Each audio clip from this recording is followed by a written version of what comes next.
It's been 13 years since Natalee Holloway went on vacation to Aruba and disappeared, never to be seen again.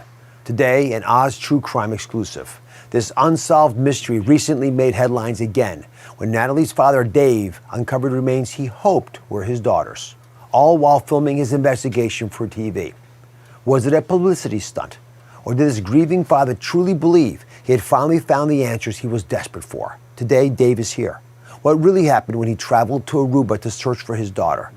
And the question that everyone is still asking, where is Natalee Holloway? Natalee Holloway, the bright, beautiful teenager, made international headlines when she disappeared during her high school graduation trip to Aruba in May of 2005. On her final night on the island, Holloway and several friends were partying when they met a Dutchman named Jeroen van der Sloot.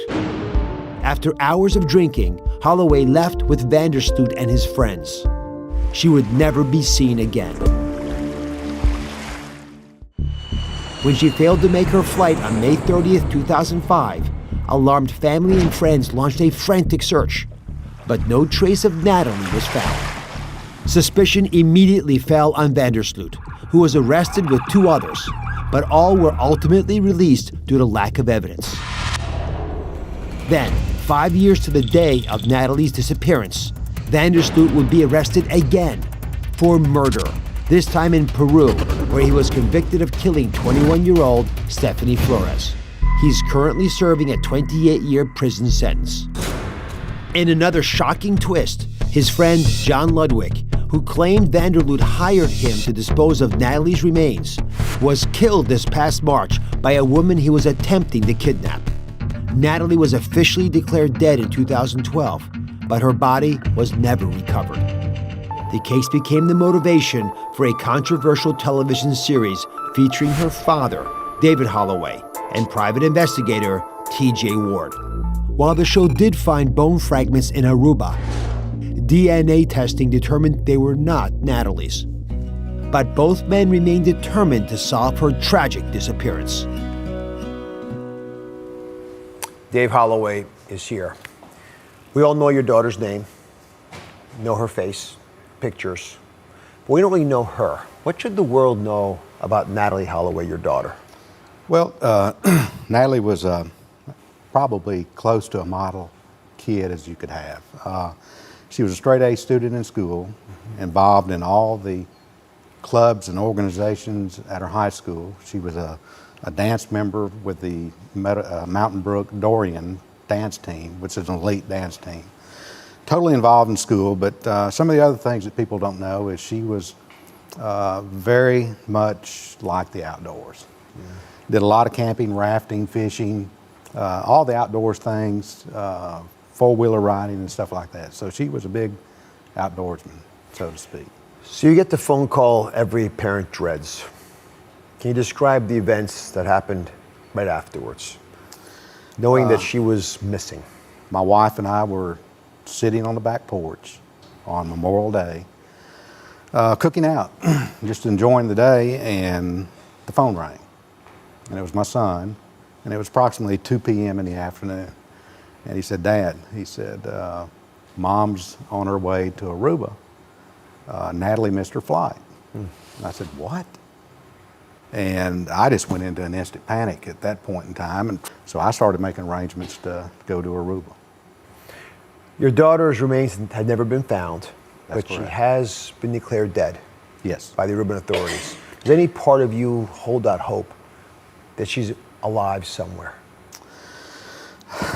You know, after the first 48 hours, if you watch a lot of crime stuff, if they don't show up, then things start looking grave. When I got down to Aruba, the FBI was involved in conjunction with the Aruban authorities. They came to us on day number 10 and said, this has turned into a murder investigation. Ooh. What do you think happened to Natalee? I think that the father, the judge of Jeroen van der Sloot, I think he got involved very quickly and either hired someone or did it himself to remove her from the island and bury her in the sea. So you think Jeroen van der Sloot murdered her and then his father Yes. aided in removing the body. Yes. Do you still believe there's someone else out there who was involved in this case? Because his father's dead now. Yes. There's someone else out there who could definitively tell you what happened. They could I explain where the think remains that are. there's some dishonest people out there, probably in the drug world, that will never come forward. In the drug world. Yes. I had no idea that was a problem even in Aruba. Yes. And why would Joran Vandersloot hurt your daughter? I think that after they left the club that night, he probably administered a date rape drug to her. That, in combination with alcohol, caused her to expire. And in Aruba, if somebody dies in your hands, he probably raped her. We don't know for sure, but why in the world would you try to get rid of somebody if other crimes were not committed? If other crimes were not committed, right? Yes. So you decided to go back and investigate on your own. And you decided to partner up with TJ Ward, Yes. who's been searching for your daughter for a while. And you decided to go back and look for the remains. Why now? Why that decision? I've been back to Aruba probably 10 or 15 times over the last 13 years. We follow every lead that we get. Back in September of 2015, I received a call from an informant who had apparently direct knowledge of where they thought that Natalee was buried on the island. So we started pursuing that lead. The informant called you directly. Yes. Did you know who they were? Was it anonymous? He identified himself and gave me his phone number and said that he had been in contact with a friend of Joran Vandersloot. Both of them lived together. So there was direct knowledge, and they gave a specific location on the island where her remains could be found. I had your ex-wife Beth on the show a couple years ago. I was actually amazed by Beth's strength, her resilience, very impressed hearing her thoughts around your daughter's case. Take a look. They felt that it was a strong possibility that Natalee was no longer alive. And that we would not be looking for her alive, but we would be looking for recovery of Natalee's remains. It was, it was a day that was the darkest day of my life. And to realize that, because I was just determined when I went there, Dr. Oz, that I was landing on that island, I was getting my daughter, and we were going home.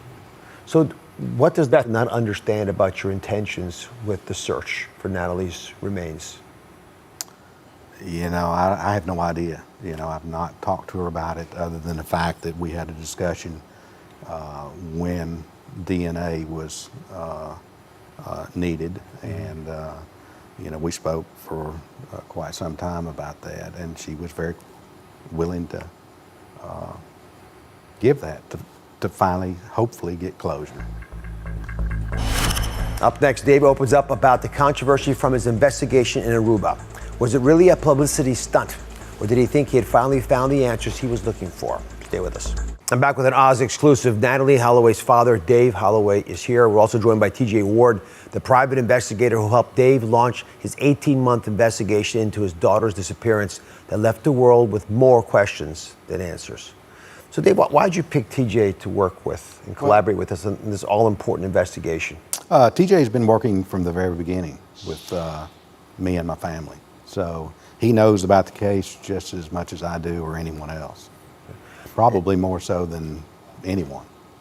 And since you started working from the very beginning, it was 2005, so that gives you quite a bit of experience. You've been through this before. What was different about this investigation? There was specifics. There was things that, places that we needed to look. It wasn't just somebody saying that they had some information. They were talking about specifics about this case, location, who was involved, what was involved, and when. All right, so Dave, you mentioned that you had been called by an informant who gave you precise coordinates, and you find bones. So you have the hope as a dad that you finally have some closure. Did you truly believe those bones were Natalee's? Well, we didn't know. Did you think they could have been? Initially. But then the Aruban police were quick to say that they were animal bones. And what happens to the bones, TJ? Did you have them reevaluated here? Yes, we sent them to Washington, D.C. to be tested, and that's when we learned there was a human bone in the mix of the bones. There was a human bone. There was a human bone. And were you able to test that bone, Dave? Yes. We tested it. And that human bone, was that your daughter's? No. So what's it like as a dad to not get the answer you were so desperately looking for, the identity of what happened, of these bones not matching your daughter? Yeah, it's tough. I've been through this for the last 13 years. Had a lot of delays where, we thought we had the answer and then we got crushed. You get your hopes up high, but you prepare for the worst. So when the news broke that these bones were not your daughter's, there was a media firestorm, people questioning whether this was just a publicity stunt.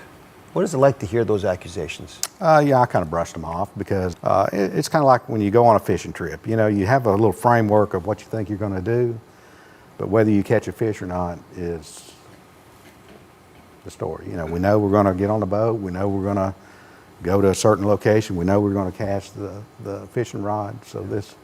But do we find Natalee? And that was the whole thing.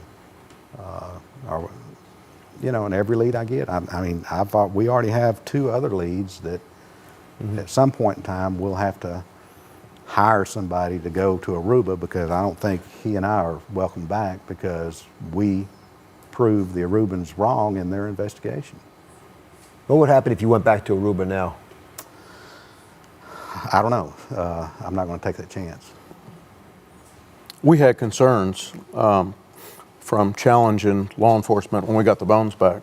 And the following night, while Dave and I were still working there, the Aruban reporter with the Aruban Today got on a national TV show and said that the Arubans had issued a warrant for my arrest for not having a work permit. The following day, the police chief, Dompig, called me and apologized and sent me a letter of apology and said there was never a warrant. They were trying to scare me off the island because I hit too close to home. So you're not going back to Aruba? I don't think it would be a good thing to do. How has the loss of your daughter affected your health? I'm concerned about my heart because I've had a lot of stress over the last 13 years. In fact, during this process, the stress just got so much that my blood pressure got out of control. And they said, you're just too stressed out. It's hard to deal with a missing daughter. It'd be nice to bring closure to her loss. What would be required for you to feel like you're past this, like there's closure around this? You have to build a theory in your mind of what's happened, and we did that back in 2000 and somewhere around 2008. Everything was good and fine until around 2010 when Jorn van der Sloot killed this other girl from Peru. Everything was fine up until this last lead came up, and those events kind of put you off track, and it puts you on that high level of stress to the point where you think, is this going to affect, or am I going to have to blow my heart out over it? Well, the next time you get a tip like this, what are you going to do differently? I don't think that we'll be pursuing any more leads at this point in time. I think that I hate to say it, it's probably over. Thank you very much. Thanks for being here. Thank you for watching. Don't forget to subscribe and turn on notifications so you never miss out on new videos to live the good life.